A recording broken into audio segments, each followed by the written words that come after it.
नमस्कार, मैं ज्योतिष आचार्य वासुदेव मिश्रा आपका अपने चैनल एस्ट्रो मास्टर वासु में हार्दिक अभिनंदन करता हूं। दोस्तों, आज का यह ज्योतिष का कार्यक्रम आप सभी कन्या राशि वालों के लिए बड़ा ही खास कार्यक्रम साबित होगा। आज हम चर्चा करेंगे ग्रहों के राजा सूर्य के राशि परिवर्तन प्रभाव के बारे में। जी हाँ, भुवन भास्कर सूर्य बीते 16 जुलाई 2024 की दोपहर 11:24 पर अपनी वर्तमान राशि वायु तत्वीय राशि मिथुन राशि को छोड़कर चंद्रमा की साधारण राशि जल तत्वीय राशि कर्क राशि में प्रवेश कर चुके ने, जहां कि वो 16 अगस्त 2024 की शाम तक रहेंगे और इसके पश्चात सिंह राशि में प्रवेश कर जाएंगे।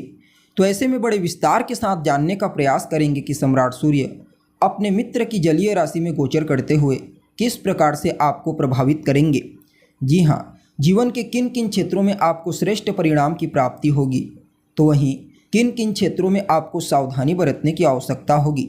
साथ ही साथ सूर्य के इस गोचर प्रभाव को और ज़्यादा बेहतर बनाने के लिए क्या उपाय आपको करना चाहिए, सभी बातें विस्तार के साथ आपको बताएंगे। इसलिए कार्यक्रम को अंत तक देखने का प्रयास कीजिए। और अगर आप अपनी जन्म कुंडली पर हमसे परामर्श लेना चाहते हैं तो आपको हमारा कॉन्टैक्ट नंबर डिस्क्रिप्शन बॉक्स में और वीडियो के अंदर मिल जाएगा, जहां से आप या तो व्हाट्सएप के माध्यम से या फिर डायरेक्ट फ़ोन कॉल के थ्रू अपॉइंटमेंट लेकर अपनी जन्म कुंडली का बड़ी बारीकी से अध्ययन करवा सकते हैं। जी हाँ, तो दोस्तों, सूर्य कौन है? सूर्य तो मान सम्मान, पद प्रतिष्ठा, सफलता, सरकारी नौकरी, आत्मा और पिता के कारक हैं सूर्य। जब हमें हमारे जीवन में सूर्य का शुभ प्रभाव प्राप्त होता है तब जीवन के प्रत्येक क्षेत्र में उच्च सफलता की प्राप्ति होती है, मान सम्मान, पद प्रतिष्ठा की प्राप्ति होती है। तो वहीं हमारी कुंडली में सूर्य की कमजोर स्थिति, सूर्य की खराब स्थिति मान सम्मान की हानि करता है, पिता को कष्ट देता है और सफलता प्राप्त करने के लिए भी बहुत ज़्यादा संघर्ष करवाता है। इसके बावजूद श्रेष्ठ सफलता की प्राप्ति नहीं हो पाती। इसलिए जन्म कुंडली में इनका बलि होना बेहद आवश्यक माना जाता है। वैसे तो सूर्य एक राशि में 30 दिनों तक संचार करते हैं, इसलिए हर महीने इनका राशि परिवर्तन होता है। लेकिन जब शुभ ग्रहों के इन्फ्लुएंस में आते हैं, किसी अच्छे भाव से, किसी अच्छी राशि से इनका गोचर होता है, तो वह समय बड़ा ही महत्वपूर्ण बन जाता है। और इस बार का समय बिल्कुल ऐसा ही रहेगा, क्योंकि गोचर कुंडली में सूर्य पहले तो अपने मित्र के घर में है, ऊपर से देवगुरु बृहस्पति के साथ लाभ का संबंध और शनि के साथ षडाष्टक योग। फलतः सूर्य आपको कुछ मामलों में अत्यंत ही श्रेष्ठ परिणाम प्रदान करेंगे। जी हाँ, अब देखा जाए तो आप सभी कन्या राशि के जातकों के लिए सूर्य का यह गोचर आपकी राशि से 11वें भाव में हुआ है। 11वें भाव में सूर्य को अतिविशिष्ट कारकत्व की प्राप्ति हो जाती है। परिणाम स्वरूप यह गोचर आपके जीवन काल में कई मामलों में शुभ परिणाम लेकर के आया है। जहाँ सूर्य एक तरफ आपको धनवान बनाने की कोशिश करेंगे, तो वहीं दूसरी तरफ जीवन में सुख सुविधाओं को भी मजबूती प्रदान करेंगे। इस गोचर काल के दौरान धन का आगमन भी मजबूती से होगा और धन का संचयन भी मजबूती से होगा। समाज में आपके मान सम्मान, पद प्रतिष्ठा, आपकी प्रसिद्धि में विशेष रूप से वृद्धि देखने को मिलेगी। आपकी कोई अधूरी इच्छा है जो लंबे समय से पूरी नहीं हो पाई है, तो समझ लीजिए सूर्य का यह गोचर आपकी उस अधूरी इच्छा को पूरी कर देगा। बाकी इस समय आपका व्यक्तित्व बड़ा ही आकर्षक और स्वाभिमान आपके अंदर कूट कूट करके भरी होगी। यह समय आपके लिए कुछ ऐसा होगा जहां पर आप बोलेंगे कम और सुनेंगे ज़्यादा। इसलिए यह गोचर आपके लिए और ज़्यादा श्रेष्ठ होने के लिए जा रहा है। गृहस्थ जीवन में होते हुए भी आप एक तपस्वी और सन्यासी की तरह जीवन व्यतीत करेंगे, अर्थात पूजा पाठ, धार्मिक अनुष्ठान इत्यादि के क्षेत्र में आपकी रुचि विशेष रूप से देखने को मिलेगी। सदाचार और सात्विकता का गुण आपके व्यक्तित्व में देखने को मिलेगा।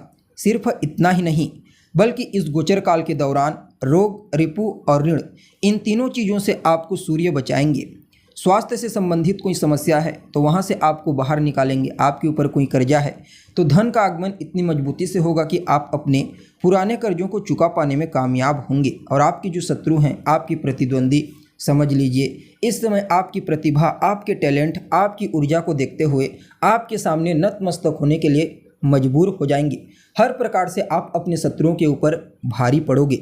निवेश के दृष्टिकोण से भी समय को अत्यंत ही श्रेष्ठ कहा जा सकता है। अगर आप शेयर मार्केट या फिर लैंड इत्यादि में निवेश करने के बारे में सोच रहे हैं तो निश्चित तौर पर आप निवेश कीजिए।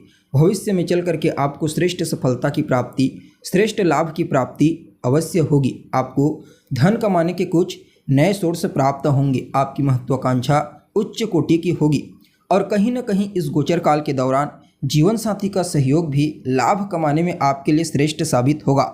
यह समय आपके बड़े भाई बहनों के साथ, आपके मित्रों के साथ आपके तालमेल को बेहतर बनाएगा। उनके तरक्की के दृष्टिकोण से, उनकी सफलता के दृष्टिकोण से प्रॉफिटेबल होगा।